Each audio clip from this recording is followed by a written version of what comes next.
നിങ്ങൾക്ക് മര്യാദക്ക് സത്യം പറഞ്ഞു, അല്ലെങ്കിൽ നിന്റെ ഒന്ന് ശവം പോലും വെളിയെ കാണില്ല. എന്തായി കാണിക്കുന്ന ചെയ്യാത്ത കുറ്റം തല്ലി പറയുമ്പോ മറ്റേ സഭയുടെ ആളാണല്ലേ? സഭയും പട്ടക്കാരൊക്കെ അങ്ങ് പള്ളിയില്. സാർ, ഇങ്ങനെ ജാമ്യത്തിലെടുക്കാൻ തിരുമേനി വക്കീൽ വന്നിട്ടുണ്ട്. താമ്പോക്കോ? വേണ്ട, എനിക്ക് മാത്രമായിട്ട് ജാമ്യം വേണ്ട.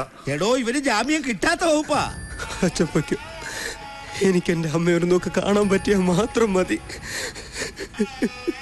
മോനെ രമേശേ, ഞാൻ ചെന്നിട്ട് ഇനി നിങ്ങൾ അവനെ ഒന്നും ചെയ്യരുതേ. നിനക്ക് അമ്മയെ കാണണം അല്ലേ? അമ്മ ഞങ്ങളുടെ കസ്റ്റഡി തന്നെയുണ്ട്. ഇപ്പോഴിങ്ങെത്തും, ഞാൻ കാണിച്ചു തരാം.